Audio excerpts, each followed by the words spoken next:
In our breakout session, What's Next for Small Business, we want to talk about how the COVID-19 pandemic has highlighted the extreme vulnerability of small businesses in our economy. Yet the crisis presents an opportunity to dream big and explore how recovery efforts can support small businesses in an equitable and radically different way. In this session, panelists will discuss the direct impacts on small business owners of color and reimagine how to shape our economy into one that better serves people of color. Before we get started, we're going to take a moment to define what small business is. So we are defining small business as enterprises, micro enterprises with under 50 employees, including entrepreneurs and sole proprietors who are both owner and employee. Before I introduce any of our panelists, I want to take a moment to ask attendees to please take our poll. So we want to see who's in the room to better give the panelists an idea of how to tailor their answers. So you should see in the chat feature, my colleague coded down on the back end, Rowan or Senrisa will post some statements that best describe you, and feel free to answer them. Without further ado, let's get into our panelists. So first panelist we have is Jennifer DaSilva, who is the Executive Director of Start Small, Think Big, which was founded in 2010. Start Small helps under-resourced entrepreneurs create thriving small businesses through free legal, financial, and marketing services. 97% of their small businesses are actually people of color and or women-owned. These are the small businesses that are at the forefront of the COVID crisis. So thank you so much for being here, Jennifer. Thank you. Yeah, thank you. Next, I wanted to introduce Vinny, who is a son of Cambodian refugees and a community organizer for the SF New Deal.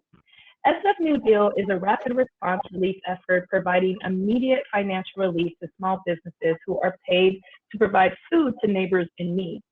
Since March 23rd, 2020, SF New Deal has dispersed over 1.68 million to over 70 partners. Thank you so much, Vinny. That is really impressive. Last but certainly not least is Sabrina, who works to shift capital to low-income communities of color. She's a senior fellow at East Bay Community Foundation, where she leads the foundation's work on building a just, inclusive, and equitable economy. Welcome, Sabrina, but welcome all of our panelists. Thank you so much for being with us this morning, and hopefully you've been enjoying the summit. So for everyone in the room, and that looks to be about 127 and growing, welcome. For our wonderful attendees, we want this discussion to be as interactive as possible, and we'll be holding a solid 10 minutes at the end of our 50-minute session towards the end to answer your questions. However, that does not mean that you can't ask questions now. You can actually ask questions anytime using the chat feature. So to ask your questions, please go to our chat box and type in question : which I tried to write on this envelope, but I think you'll see it backwards. So anyway, picture it, question : and then your actual question, type that into the chat box. The format will be pinned at the top of the chat feature by one of my colleagues holding it down, Rowan or Senrisa, and thank you so much for doing that. What's going to happen is the questions will be fed to me, and we'll try to answer as many relevant questions we can within 10 minutes. And just a quick reminder, if you're having any buffering or tech issues, please refresh your page. All right, so without further ado, let's get into the discussion. Let's see here. I'm going to give folks a few more minutes to actually answer the poll questions and then return to that. So first of all, we wanted to kind of set the context for what we're talking about. So we have about 7 minutes to do this. And I wanted to ask each panelist, why small businesses? Why are they important? And I'd love to actually start with Jenny. Thank you. Oh, sorry. Jenny, Vinny and Jenny are hard to. Jenny, I'd love to start with Jenny. Jennifer. Okay. Why small businesses are important? Yes. Why are they important? Yeah. Well, I think you see small businesses everywhere. I think of small businesses as for many the expression of a person's opportunity to do what they love to do.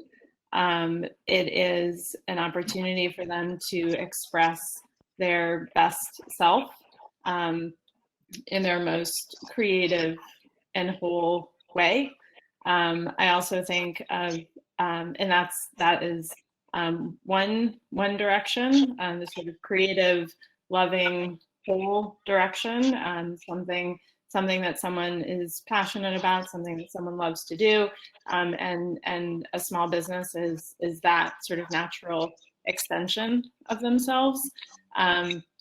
On the other hand, and it's not sort of mutually exclusive, but on the other hand, a small business is also an opportunity for someone, and it is often particularly under-resourced people, women, minorities, immigrants, who are excluded from the mainstream economy, to have the chance to create an asset that belongs to them, to own something, and to pass that thing along to their family, to build economic security for their community.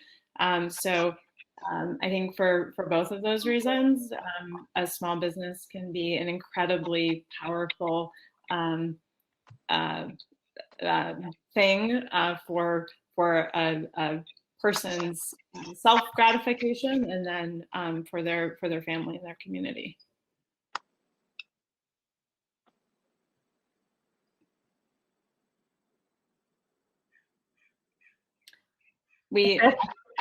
Thank you, Jennifer. And I'd love to hear from Sabrina next. Sure. Well, Jennifer said a lot of what I would have said, but small businesses are also really the backbone of our economy. They fuel local economic job growth and job creation, and they actually make up most of all businesses. I think you had defined small businesses for the purposes of this panel as those with 50 employees or less. And when I looked up some data yesterday, I found that businesses with fewer than 20 employees actually make up about 90% of all businesses, and provide more than half of the jobs in the San Francisco Bay Area. And Jennifer touched on this, but from a racial equity perspective, small businesses are important because entrepreneurship and business ownership have been important pathways to economic self-sufficiency for those who face barriers to traditional employment, like formerly incarcerated people and immigrants. And businesses owned by people of color tend to hire people of color, which creates job opportunities and ultimately leads to greater stability and wealth creation in communities of color. Thank you, Sabrina. Vinny, did you have anything to add? Yeah, of course. I think, and we see this in this current moment. Small businesses are keystone. They are the expression of a wide variety of external pressures, and these small businesses are really the first layer of the first frontier for understanding how communities of color, non-binary individuals are really impacted by larger social forces. And they're also the first who are equipped to be agile, to be responsive to community needs, because they're the ones that are often the spaces that are accessible to communities that are not sort of within the framework of traditional capitalist endeavors. And so they are really important measures of the vitality and health of our ecosystem, of our communities.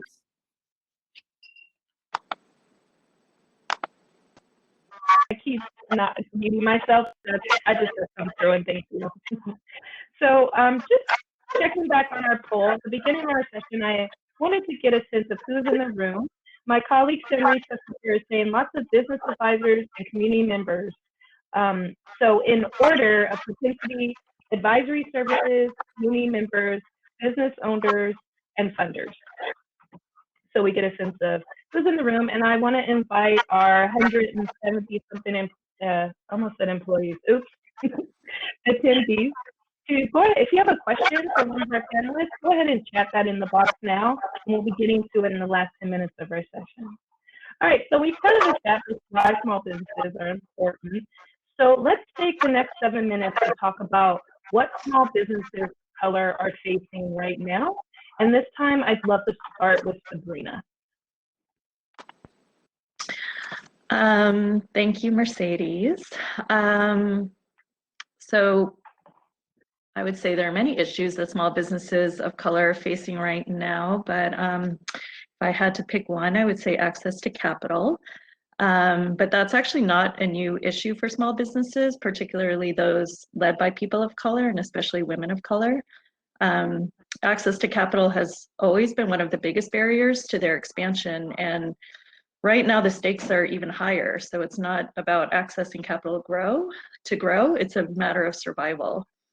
I think it's safe to say that COVID-19 has not created new inequities. If anything, it's really just exposed how precarious and inequitable our existing systems already are. And in this moment, we're seeing government bailouts and aid to large corporations. Meanwhile, small businesses have been jumping through hoops to access government dollars. Mm-hmm. What about you, Vinny? What do you say? What do you think small businesses of color are facing right now in this moment in history? I think it's pretty clear to all of us that small businesses are carrying the disproportionate burden of the failed response of the federal government to providing relief to as many residents of this country in this moment. Small businesses, as other panelists have mentioned, are more likely to be hiring formerly incarcerated individuals, immigrants, both documented and undocumented. Many of these individuals are, these workers are excluded from immediate relief. And relief may come over time after many iterations of legislative initiatives, but a lot of these communities cannot wait for relief.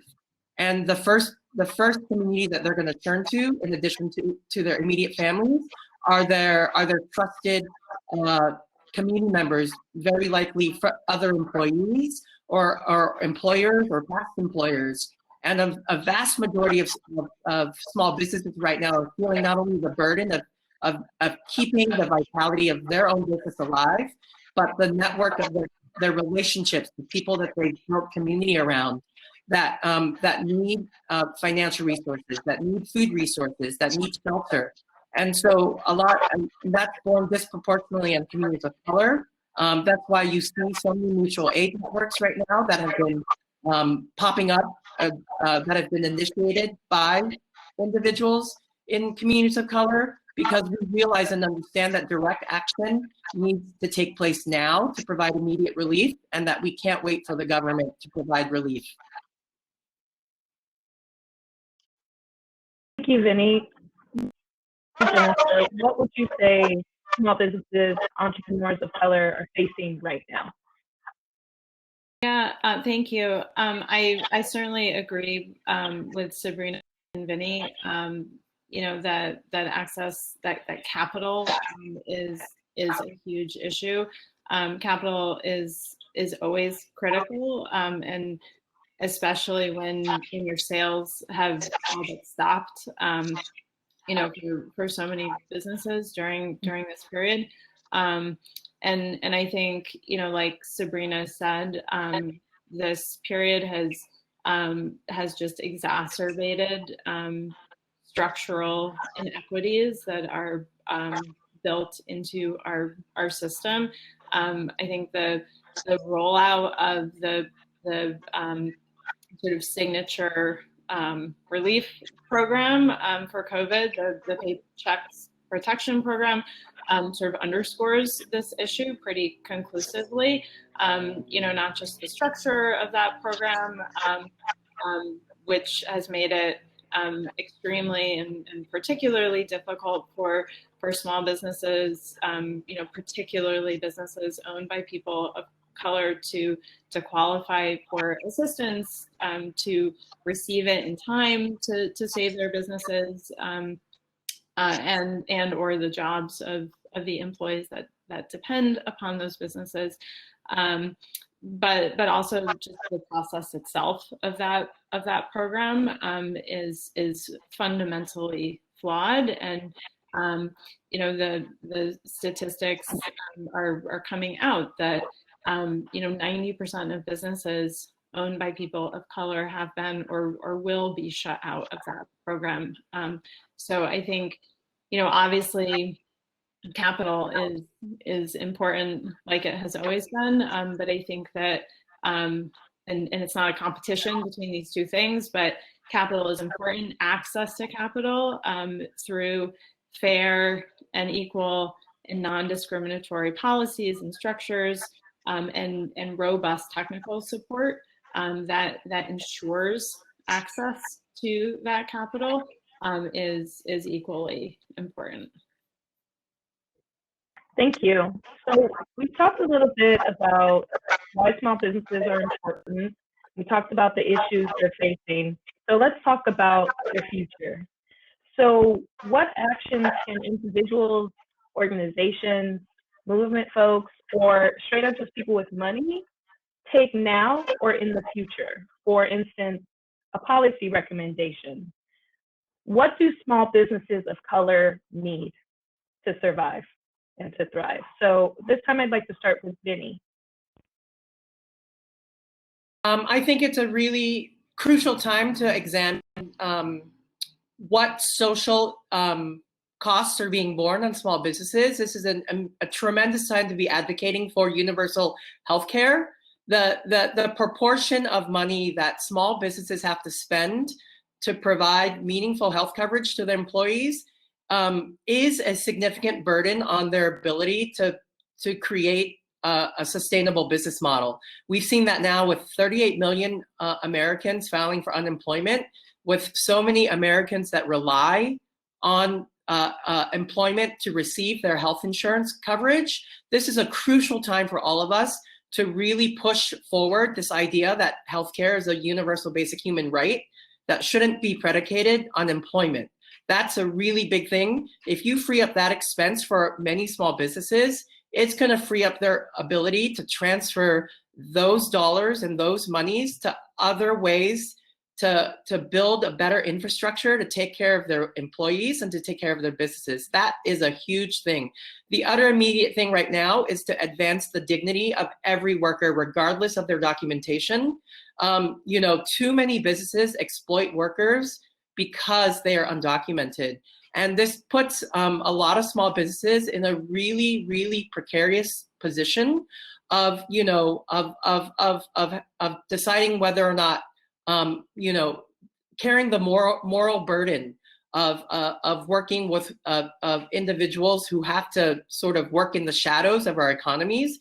We have to advance the dignity of every worker, and this liberation by providing immigrants with a real pathway to being a full citizen of our communities means that businesses can transfer a lot of the daily struggle of having to help navigate individuals working in shadow.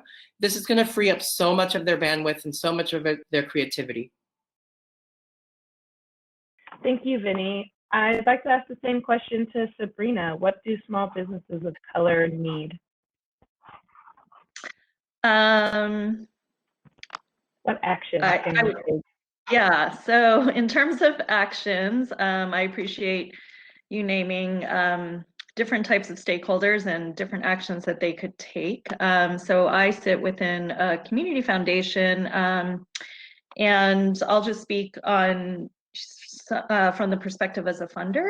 So for funders, I would say now is the time to really listen deeply and follow the lead of community, to give generously and be as flexible as our institutions will allow, and really to try to be as creative as possible with your capital. we're all working within the constraints of our institutions, and now is really a great time to question those constraints and encourage leadership to take risks. So just as a concrete example, at the beginning of the COVID crisis, we at East Bay Community Foundation decided to launch a COVID-19 Rapid Response Fund. Our first step before asking any of our donors or other funders to give was to ask our board to actually pull $1 million from our own endowment to seed the fund, which they approved.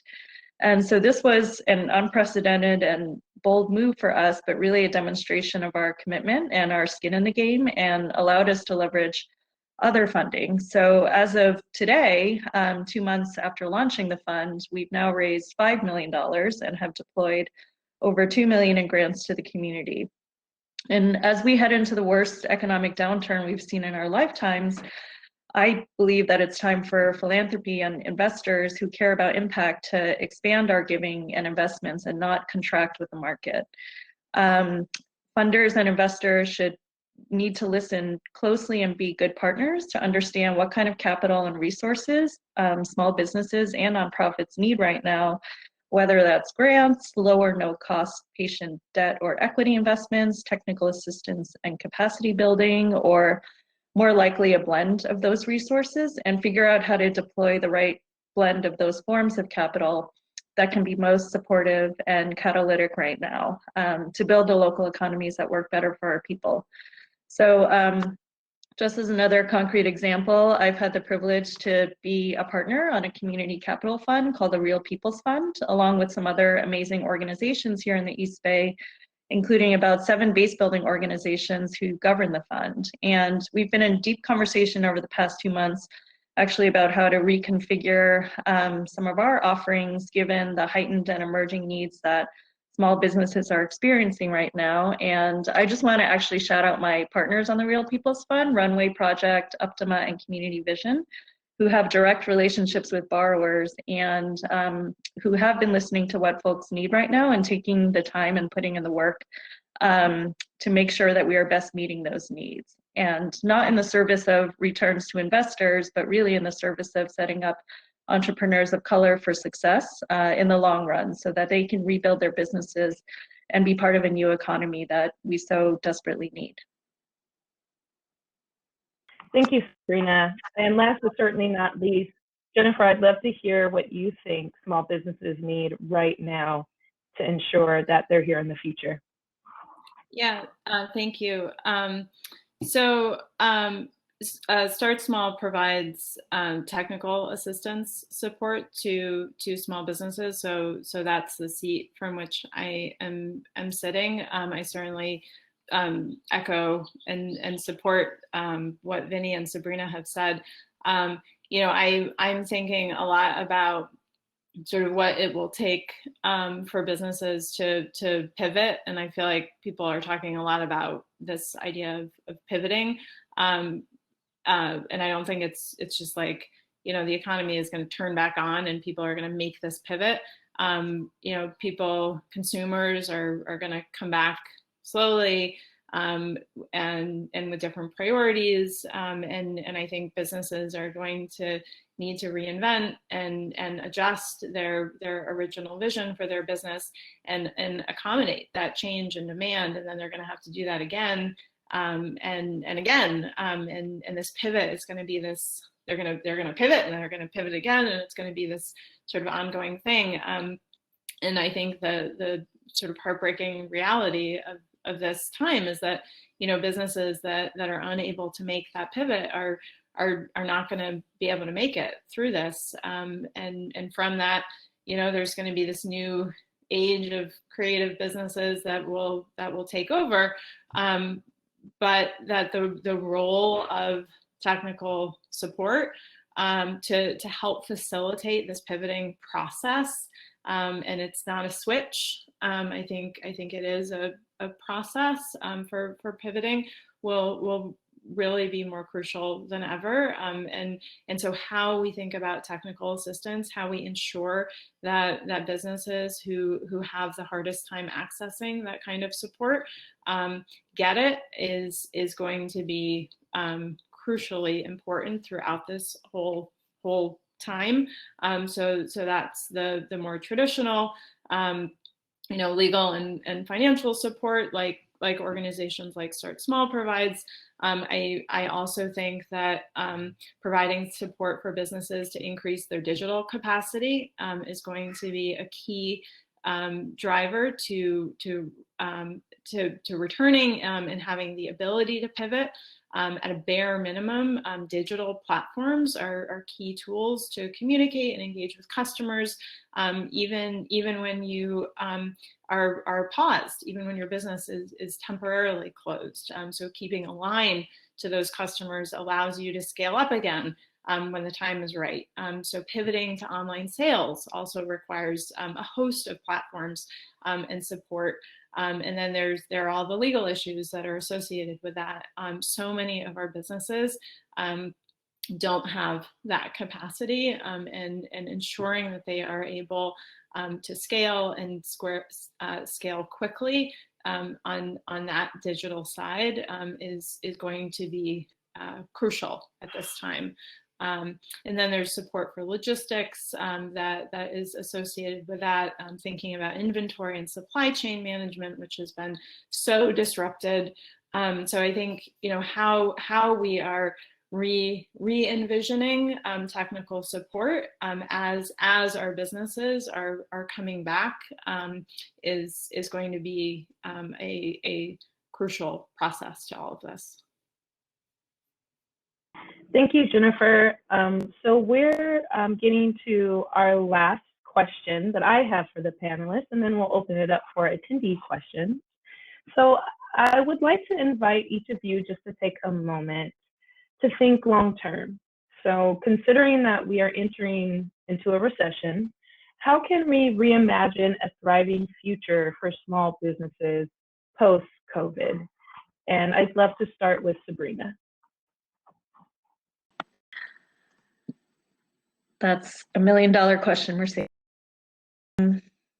So again, I'm just going to sort of speak with my funder hat on. And I've been privy to conversations within philanthropy where funders are really feeling the responsibility to have answers and solutions that will inform our grant making and investment strategies going forward. And I actually think that funders need to let go of the idea that we have the answers or that it's our job to reimagine the future and really look to the wisdom that lies in community.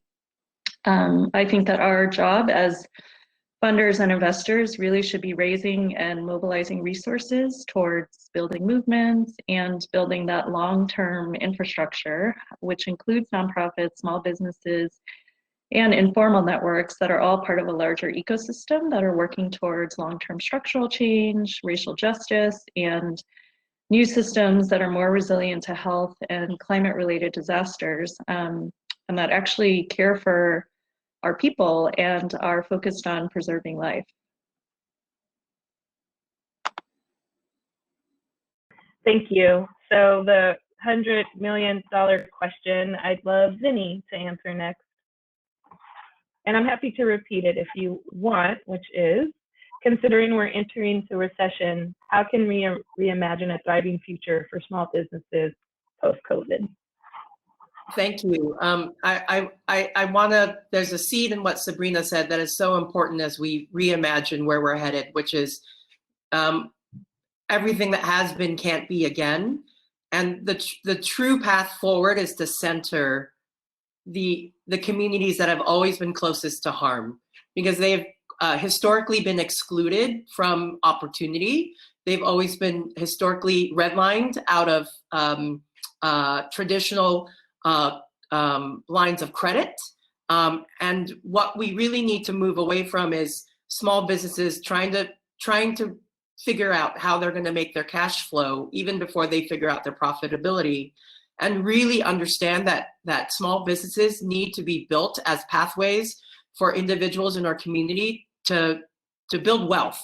Because if we're really going to dismantle structural racism in this country, we can't keep keep our communities from having to figure out where they're going to go paycheck to paycheck. We have to realize that small businesses have vast potential. Our communities of color are more loyal with their income than any other consumer group, and that we have a real opportunity to really commit our dollars to things that align with our humanitarian values. And my vision for small businesses moving forward is that these communities really not only invest dollars from funders, but dollars from consumers to businesses that align with values for the greater good of the collective. So that's my vision for small businesses. Vinny, that's beautiful.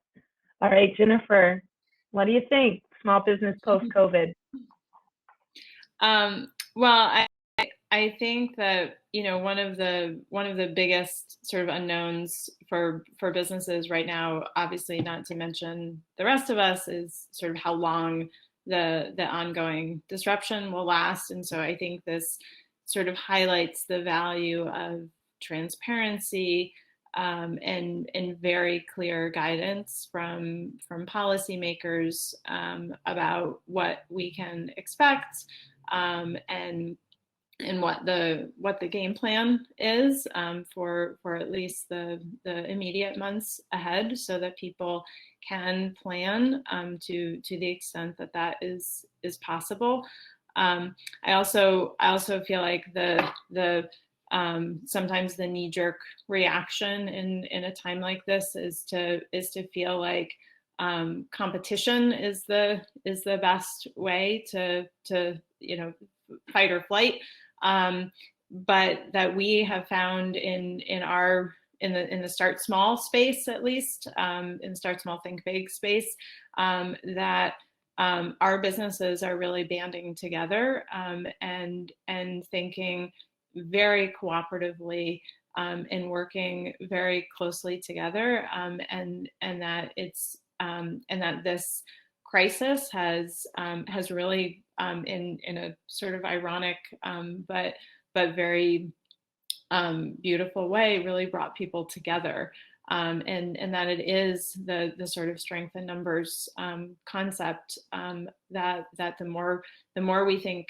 creatively, the more we support each other, the better chance we will all have. And so I perhaps naively, but I do hope that one of the sort of lessons that we will learn from that is that will translate into policy initiatives and other legislation, that because we are all in this together and we are all working towards a common goal, we will see that translate into legislation that really does work for the benefit of everyone.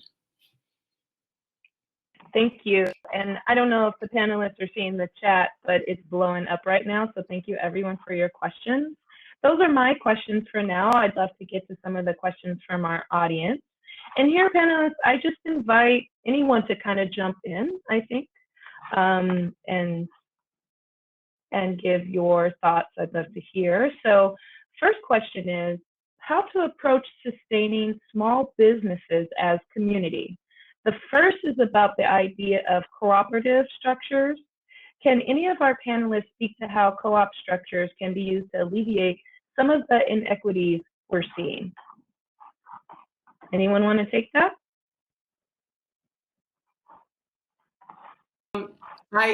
I think co-op structures are really important, but even on a broader level, payroll transparency across every type of operation. So, you know, most small businesses right now are organized as LLCs or sole proprietorships, and it's really hard to understand how and where and who is making what income, and that type of lack of clarity makes it really easy for these workplaces to be dysfunctional and to exploit existing structures of inequity. So, you know, I think the co-op model is really important, in large part because it is the most transparent form of understanding where financial resources are going, but we can also hold other types of business structures accountable by encouraging individuals to move away from LPs and into the B Corps and additional ways to increase payroll transparency, because we really need to know how these businesses are spending their dollars and who's making what. Excellent. Thank you so much. Anything to add? Or we can move on to the next question. Anything to add, or should we move on? All right, let's see here. So next question. How do you think COVID will impact new small businesses? How would you advise folks trying to build right now?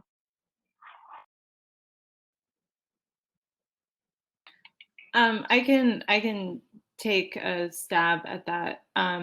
I think in any crisis there is tremendous heartbreak, but also tremendous opportunity. And so I think this is a really this could be a critical period for people thinking about opening new businesses. But you do need to think very carefully about changing consumer demand. This is probably a once in a lifetime, hopefully once in a lifetime opportunity where consumer demand is shifting so dramatically, and we're like watching that happen right now.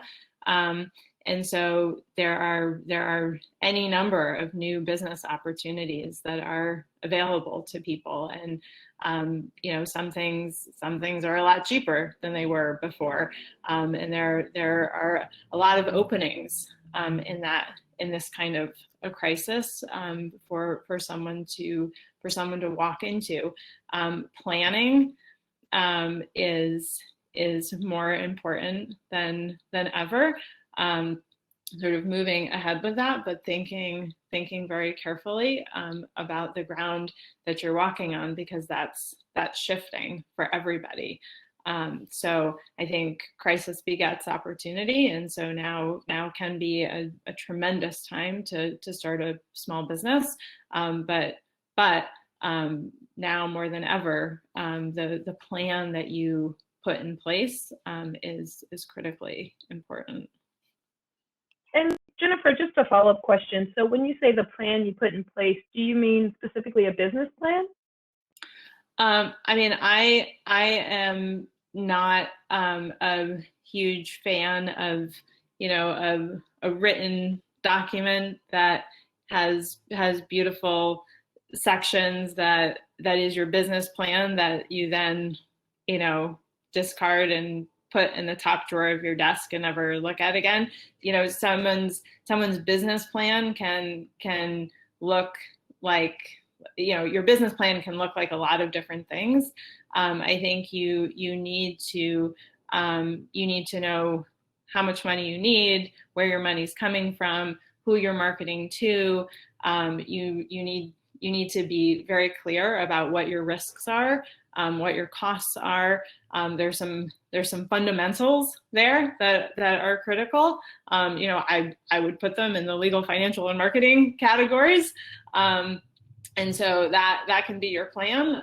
But I think everyone's business plan is going to look different. And so I do think that a lot of people get very overwhelmed about needing some kind of formal written document that is PowerPointed perfectly, and you can have that, and it can sit there in your top desk drawer and do you absolutely no good. So that I don't think is a very good plan. But thinking through, how much money you need and who you're really speaking to, and how you are protecting your personal assets and the assets that you're putting into this business are critical components, particularly in this rapidly changing landscape.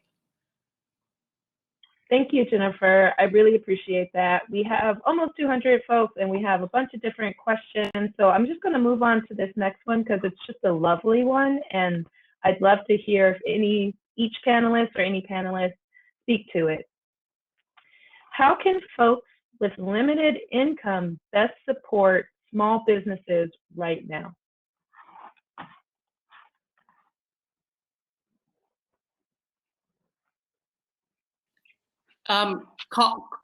You can call them up and tell them what that business means to them.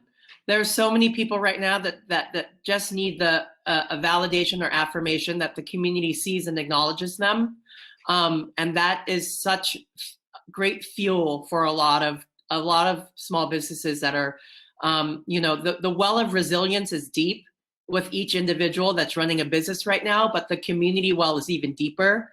And a little, hey, I see you goes a really long way. Beautiful. Anything else to add, Sabrina?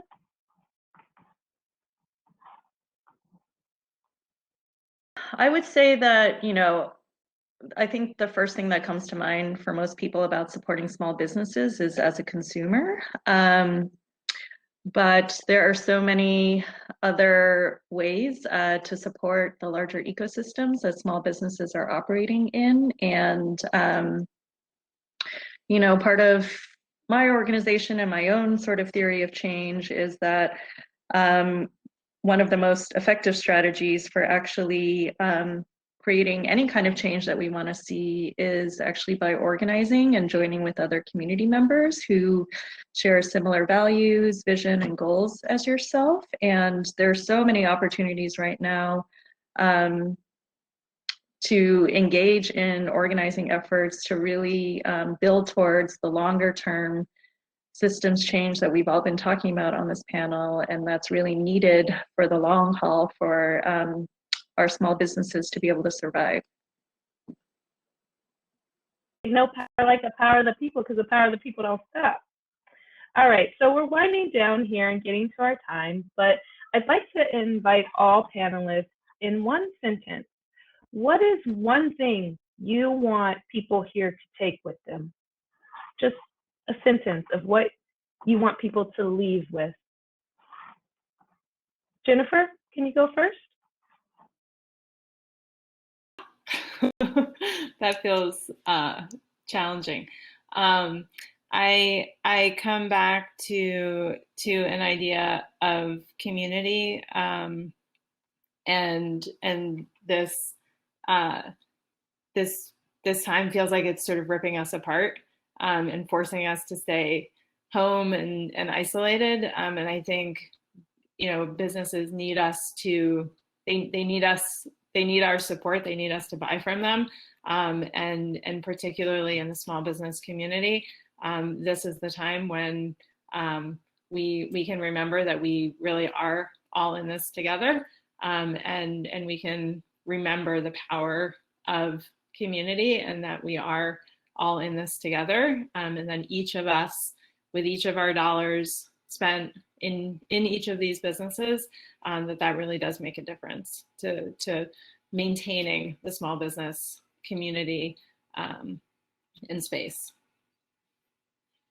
Thank you, Jennifer.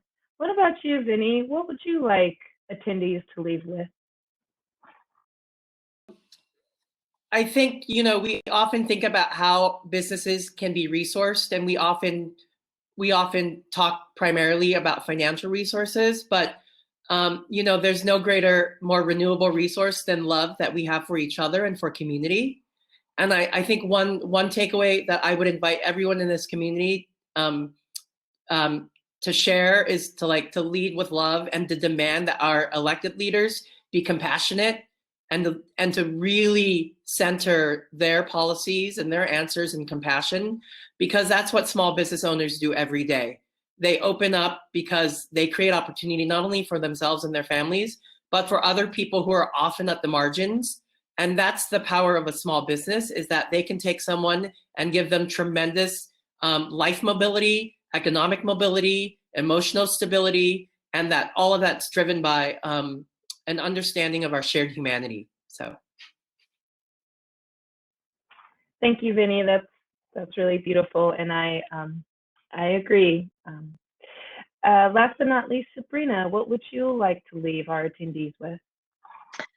I feel like I can't say anything that's more powerful or eloquent than what Vinny just shared, but to echo something that Jennifer said earlier, I think that now is a moment of both crisis and a potential for real transformation. And I think it is really on all of us to ensure that we don't return back to what normal was. And this really is a time to sort of rewrite what that could look like going forward. And so I would just really just want to impart that upon everyone, that it really is a collective effort, and we all have a role to play in that.